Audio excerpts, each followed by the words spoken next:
Hey, what is going on, everyone? It's me, Mr. Mario. Welcome back to another episode of ModChat. And in case you do not know, this is a podcast I try and do at least monthly here on the Mr. Mario 2011 YouTube channel. It's available in two forms. First of all, of course, a video version that you might be watching right now here on YouTube, as well as a audio-only version because this is, well, a podcast, and you'll be able to listen to this like a podcast wherever you want to take it with you. Simply look up ModChat, all one word, on your favorite podcasting app or platform, and it should hopefully be there for you to listen to. Now, before we get too far into this here, I do want to say, yes, we are going to be doing gameplay a second time this month for the second episode of this month, and I don't think there's going to be another episode, but either way, we're doing gameplay again for two reasons. One, I still have a bit more of GoldenEye 007 Xbox Live Arcade footage that I can share with you all, so why not?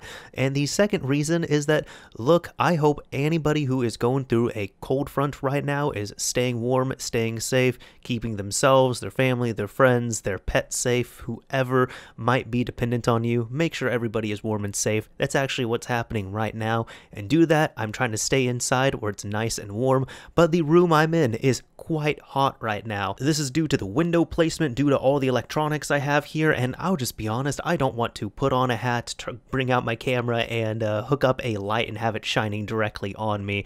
Nobody wants to see super sweaty Mr. Mario. You really don't need that. So we're just going to be showing GoldenEye 007 Xbox Live Arcade gameplay, which I think might be even better. Either way, it's a little bit fitting because we're going to be talking about pretty much nothing but games here. Well, okay, there's going to be like two topics that are going to be gaming related. Overwhelmingly, the majority of this month's topics are going to be gaming related directly about games. So let's just go ahead and jump into this and take a look at the first thing here. Now, for our first topic here, this is about a Bloodborne 60 frames per second patch, which was released by YouTuber Lance McDonald, who is also known as a Bloodborne modder. At least that's how I had, known of him here.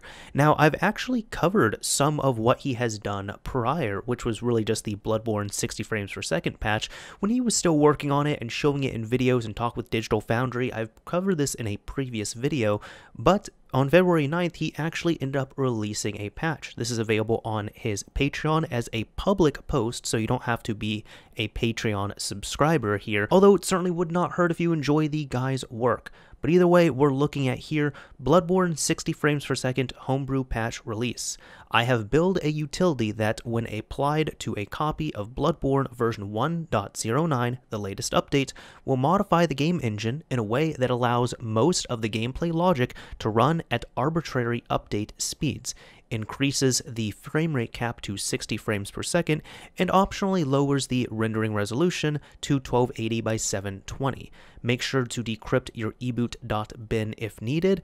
Unself it as well. The file, when viewed in a hex editor, should start with ELF and be exactly a certain amount of bytes in size here. And he also has a link to the utility that you can download as a zip archive. So this is very much, you will need your own dump of the game. I believe the Game of the Year edition does work for this. If you have a jailbroken PS4, you can take that, you can dump it yourself, modify the game once you have all the raw files with the tools here, and then you'll be able to repack it and install it on your PS4 just fine. Now, this video that Lance has is about 4 months old, and this is just his 60 frames per second patch showcase to unlock the frame rate on here. And there's even a Digital Foundry video he did, which I'd cited in a previous episode, where he's talking with the fine folks over at Digital Foundry and really talks about the details and how just creating, hey, let's unlock the frame rate and go to 60 frames per second, how it's not as simple as that, how there is a lot of work that needs to be done there, because in short, there's things on the game that end up breaking because it was really hard coded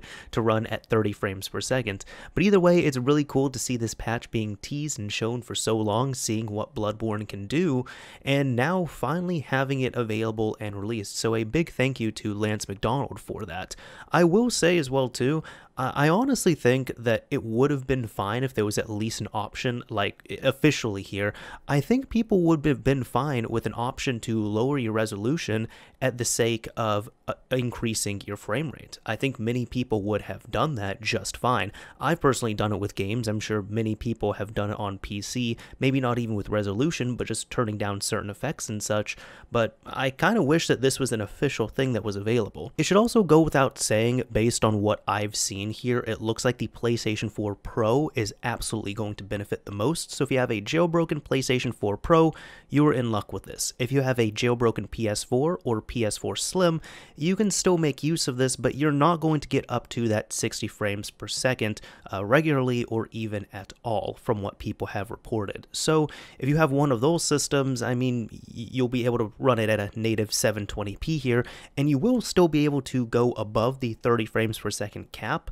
That's no doubt. However, you're not going to get up to the nice 60 frames that we're seeing right here. Now, this is not so much of a mod, it's more of a product, but just something I thought was really, really cool. So this is from 8-Bit Mods for the original PlayStation, and this is the MemCard PRO for PlayStation 1. Now, what exactly is the MemCard PRO? At a glance here, it just looks like one of those really crazy, translucent, cool-looking multiple memory cards that you might have gotten for the original PlayStation back in the day. There were some really weird ones. This actually looks like one I've seen where it's pretty much, and I own one or two of them, it's pretty much 2 memory cards in one, where you plug it into the PlayStation, it has a screen, and it has a 1 on it. And then if you press the button, it turns into a 2, and that's essentially your second memory card that's plugged in there. So it looks a lot like that. There were some really weird memory cards back then. Like, there was quite literally one that was like as big as a small phone, and if you put batteries in it, you could record audio to it and play it back. I'm not kidding, that was a thing on the PlayStation. But either way, this is a new memory card for the original PlayStation. Now, many people might be asking, why the hell is this thing almost $70? And let's take a look at this. Now, just reading off the page here, the wait is over. No more piles of tiny memory cards for the PlayStation 1 with a mere 15 blocks on each card. Did you know that there are games that use a whole standard memory card for just one save? The MemCard PRO was designed and assembled by 8-Bit Mods, and it's a brand new offering for the PlayStation 1 that solves the problem of storing your saves. Now, it states here it's using the latest components and powered with FPGA technology. The MemCard PRO offers an almost infinite amount of blocks for your PlayStation 1 from a single slot. An ESP32 module provides an incredible amount of power with a dual-core processor running at 240 megahertz. So at this point, the memory card's literally a computer at this point. It can create virtual memory cards on a standard micro SD card, which we can see, I mean, you can see right here, like on the clear ones, you can actually see the micro SD card slot, and on the more dark one here, you could see a micro SD card plugged in. But either way, it's stating everything from 1 gigabyte to 1 terabyte works. And just to put that in perspective, I believe a 15 block memory card is something like 122 or 128 kilobytes, like the actual data there. So you're going from that to at minimum 1 gigabyte. That's just insane here. It even states each gigabyte of storage on your micro SD card equals to a whopping 8,192 memory cards. Jeez. Now, apparently this thing also has Wi-Fi, so it says it can connect to your Wi-Fi network to provide extra cool features. At this moment, you can browse and control the memory cards on your micro SD card through an intuitive web user interface. It can also update its firmware over the internet or through the micro SD card slot. There's also a few optical drive emulators for the PlayStation 1. I only own the SIO, but there's also the recently released X-Station, and I believe the Mode from Terra Onion has also released a solution to which is kind of copying off of the X-Station, but it's essentially released a solution to adapt it from the Saturn or the Dreamcast over to the PlayStation 1. So technically it works on 3 systems. Either way, I have no doubt that this is going to work with the X-Station. The SIO, I really don't know of, and I'm sure the Mode, there will be something figured out there. But either way, I wanted to mention that because it's stating here that if you have a optical drive emulator, the MemCard PRO can seamlessly communicate with an ODE and automatically mount the memory card specifically for that game. If it's the first time you're running the game, it will automatically create 8 virtual memory cards for that specific game and even show the game's name on the display. That's cool, but I'm wondering why it creates 8. That's Interesting. So the cool thing is with this, you have like the coolest, most roided out memory card out there for the original PlayStation, something that we could have all dreamed of when we were just using 15 block memory cards. Of course, it is quite expensive, and that actually held me off on purchasing one. I kind of looked at it and I'm like, this is really cool to mess around with, but I think I might wait for a sale or a price drop, and I'm just not using my PlayStation 1 as often as I would need to, go out and get a memory card like this. But the reason why I wanted to highlight this, not only it's really cool, but just when it's saying right here that it goes up to 1 terabyte, just think about it like this. In 2021, we're now at a point where the PlayStation 1, at least for saves, has more usable storage, or can have more usable storage, than the PlayStation 5. Like, at this moment in time for the PlayStation 5, if you have games, like actual games, that are saved onto an external USB drive, they have to be copied or moved over to the internal SSD. The internal SSD, it has like 667 gigabytes of usable storage, and the NVMe slot has still not yet been activated. So I think that's just like the delicious irony of it all as well too. But regardless, this is a really cool product and item right here that I think is really cool to see. Getting back to some games here, we're going to be revisiting Grand Theft Auto 3 in the form of the RE3 GitHub repository from the GTA modding GitHub page. Now here, this is worth coming back to because at this point, this just happened quite recently. Both Grand Theft Auto 3 and Grand Theft Auto Vice City have been fully reverse engineered. Yeah, I mean, it was a work in progress prior, and it's been going for several years at this point. I just learned about it a few months ago, but both of these games have now been fully reverse engineered, and let's just get into this here. So in this repository, you'll find the fully reversed source code for Grand Theft Auto 3 and Grand Theft Auto Vice City.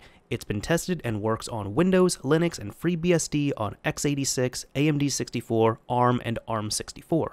Rendering is handled either by original renderware or the re-implementation librw, and audio is done with MSS using DLLs from the original GTA or OpenAL. So these are all just using what's available here or the open source re-implementations.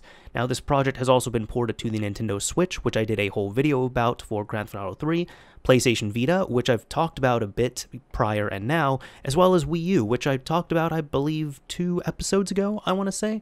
We cannot build for PlayStation 2 or Xbox yet. If you're interested in doing so, get in touch with us. Now, I do have to say up front here, reading this, I am not a developer. I've said that several times before. However, I do absolutely respect these here because it's really cool seeing these projects come out. Not only it's just, hey, we have the source code to this game, but no, this is actually extremely usable in terms of preservation, in terms of modding, in terms of porting as well too. Just a few of the things that you can do. Well, let's take a look at this, for example. Let's say you do own Grand Theft Auto 3 on your PC, you purchase it through Steam, and you want to make use of RE3. What good does it do you? You've already paid for the game, you have it working. Well, let's look at these improvements here. Now that the source code has been reverse engineered, the game can be understood at an entirely different level than aside from just changing settings, changing INI files, making modifications and such.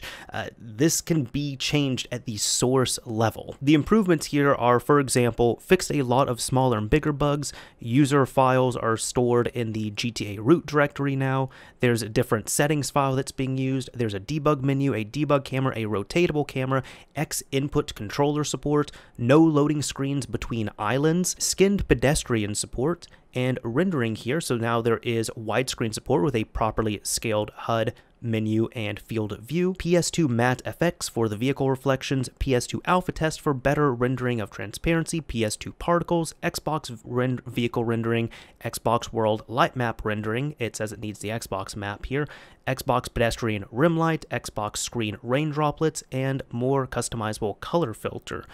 So the reason why the Xbox is being brought up here, I can at least say this for Grand Theft Auto 3, technically the Xbox build, the original Xbox build of Grand Theft Auto 3, I believe that was the last retail one to release. I'm not counting the re-releases of like PS2 Classics or the mobile port, but it has textures and little functionality and things like this, specifically the see rain droplets that aren't available in other builds, like not even the PC build. And the textures there just look completely different and look quite good if you play the original Xbox version. So if you are wanting to, you can build this from source and experience it yourself, or you can download a pre-built copy and experience it yourself. If you're wanting to contribute at all, you're more than welcome to do that, since this is completely open source. You can study the code, you can modify it if you'd like to get a better understanding of it. However, what if it can be pushed a little bit further? Now, probably, in my opinion, my favorite example of this would be Super Mario 64, in which people were able to fully reverse engineer the game and then utilize the decomp project to take the ROM, decompile it to get the source code, and from there people were able to do things as small as recompiling the game with better optimization so it didn't slow down as much. They were able to really bring modding to a whole new level on here, and even, well, let's look at this. Of course, this is quite known for its ports. This is available and ported to almost everything under the sun at this point. I kind of half joke around that Super Mario 64 is the new Doom, in which Doom is just completely open and out there, and any device just tries to get it running, or people try and get Doom running on anything, and Super Mario 64 is kind of the new version of that in a way. Either way, right here, people were able to make use of the Super Mario 64 decompilation project to obtain the source code to the game itself. They were then able to get it ported over to the PC, so this is not emulation, this is natively running on a PC, and then look at this, there is now a mod for this as well too. It says work in progress mod for the community-made Super Mario 64 PC port, in which this is running at a level we could not fathom before, but more importantly, this is working properly with a RTX card, a RTX 3090. Like, this is Super Mario 64 running natively on PC with ray tracing. No emulation here, completely native. It is worth noting as well, talking about the history here, which I've highlighted before, but I'll bring in here as well too.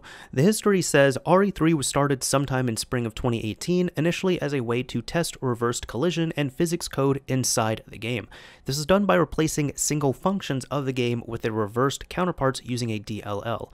After a bit of work, the project lay dormant for about a year and was picked up again and pushed to GitHub in May 2019. At the time, AAP, had reversed around 10,000 lines of code and estimated the final game to have around 200 to 250,000. Others quickly joined the effort, and we made very quick progress throughout the summer of 2019, after which the pace slowed down a bit. Due to everyone staying at home during the start of the corona pandemic, everybody had a lot of time to work on RE3 again, and we finally got a standalone EXE in April 2020, around 180,000 lines by then. After the initial excitement and fixing and polishing the code further, reVC was started in early May 2020 by starting from RE3 code, not by starting from scratch replacing functions with a DLL. After a few months of mostly steady progress, we considered reVC finished in December. Since then, we have started RELCS, which is currently work in progress, and that is Liberty City Stories. So quickly touching up on this as well too, yes, there is a branch from the same RE3 project called the Miami branch, or reVC, and this is the exact same thing as before, a fully reverse engineered copy of Grand Theft Auto Vice City. It looks like the improvements are about the same here as well too, although I will read off the to-do and even make a note of modding. So for the further to-do list here, they want to fix physics for high frames per second, improve performance on lower end devices, especially the OpenGL layer on the Raspberry Pi. If you have experience with this, please get in touch, that would be cool to see. A PS2 port, an Xbox port where they say is not quite as important, reverse engineered unused debug functions, and compare Code Warrior build with original binary for more accuracy code. That's very tedious. It is mentioned though, and this would be worth saying here because I had talked about modding aspects on this before, asset modification, so models, texture, handling, script, should work the same way as with original Grand Theft Auto for the most part. Mods that make changes to the code such as DLL/ASI, CLEO, limit adjusters will not work. Some things these mods do are already implemented in RE3, much of Sky Graphics, G-Input, Silent Patch, Widescreen Fix. Others can be achieved, increasing Limmy's C config.h. Others will simply have to be rewritten and integrated into the code directly. Sorry for the convenience, don't worry about it. So this is incredibly cool, and I think it happened at just the right time here because guess what? reVC ended up getting ported and released over to Vita. In short, that is now Grand Theft Auto Vice City working on the PlayStation Vita, natively ported and with quite a few improvements as well too. Just reading about here, reVC-vita is a port of reVC, a fully reverse-engineered reimplementation of Grand Theft Auto Vice City using librw, a full and open-source reimplementation of renderware graphics engine. Now, the downloads for this are available on VitaDB, so you can download the VPK itself, which you will need, and you can also download the data files. And one nice thing with setting this up compared to Grand Theft Auto 3 is that for Grand Theft Auto Vice City, you don't have to do a audio conversion or any of that stuff, so that does save you a few steps right there. I did notice, though, the installation, because I've already installed the both of these on my Vita. I've tried them out. They're awesome in terms of reVC and RE3, but the installation seems to be quite straightforward, in which you copy and paste the PC's files into a GTA VC directory, and then you install the VPK. I was kind of looking at this because there was one thing I noticed. With Grand Theft Auto 3, there's actually a plugin which is recommended to utilize, which is FDFix, and it states this from the flow. It says, this plugin fixes an issue in PS Vita homebrews where file descriptors are invalidated after suspend and resume. Now, this is not mentioned in the installation notes for reVC, so I'm wondering if this has been resolved in reVC. I'm just not seeing it in the installation steps, but it's there for RE3. But either way, having this on your Vita certainly wouldn't hurt when you're playing the game. Now, this is still getting worked on right now, but at the moment, at least in 1.0, it is still in a great and playable state. So a big thank you, shout out, and congratulations to Rene Gattamonte and The Flow for this port as well too. They just keep coming with these ports. This is awesome. Now, there's one more game port I wanted to talk about in this episode, and this is for Super Mario 64 yet again. I thought this would be a fun and awesome thing here, but this is for the DSi of all systems.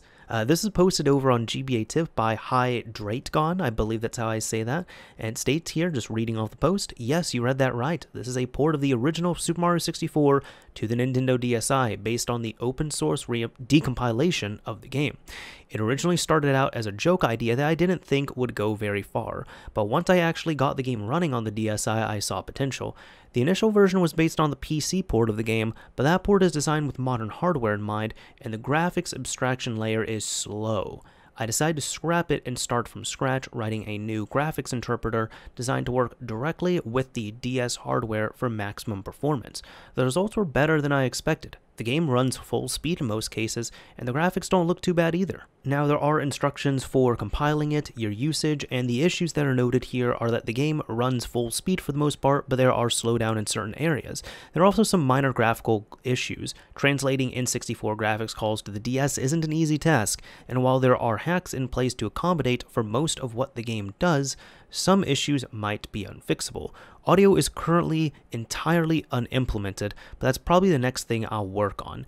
Now, for DS support, the only thing stopping this from working on the original DS is the lack of RAM. Right now, the entire game is loaded into memory on boot, and it's simply too big to fit in the 4 megabytes that the DS has to offer. Eventually, I'd like to load in assets dynamically with Nitro FS, but this will require hacking up how the game loads things. Performance would also, of course, be worse on the DS, but not much can be done about that. So there is just an image right here of this running on a DSi, as well as screenshots of the game from a emulator that was running, and I mean, it looks great. This is Super Mario 64 on a DSi.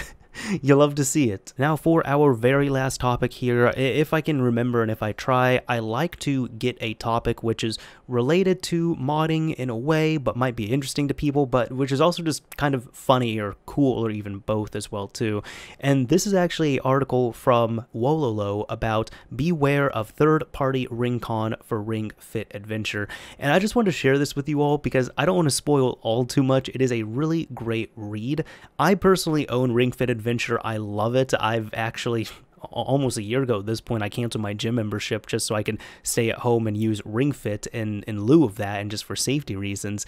However, this game is no joke. This will really kick your ass right here, and it is a great workout. Like, do not doubt this game. However, there are a few things for it in which this game is only available physically. It requires a Ring Fit device, which is this huge ring that you're seeing right here, and it requires the game software. And the software is only available physically. You cannot redeem it online. You cannot get a download of it, at least legitimately. You have to have the physical cartridge as well as the Ring Fit for this. Now, the actual Ring Fit device seems to be pretty simple, so a lot of third parties ended up making alternatives to this, because apparently, according to this, you cannot get your own Ring Fit. If you want to replace one, you cannot get it brand new unless you're purchasing one in Japan. But if you're in the US or Europe, for example, you would have to go through a third-party seller or just buy one used. However, it does warn about the use of third-party Ring Fits, because I just want to show you all this. This is the cursed third-party Ring Fit, and it looks pretty damn close, but apparently, I mean, they talk about their experience with it. The Guardian is who wrote this. They talk about their experience with it and how it didn't feel as nice, and, you know, it just didn't seem as sturdy, because you see this right here after this is a month of use, and this is supposed to be a ring, a circular object.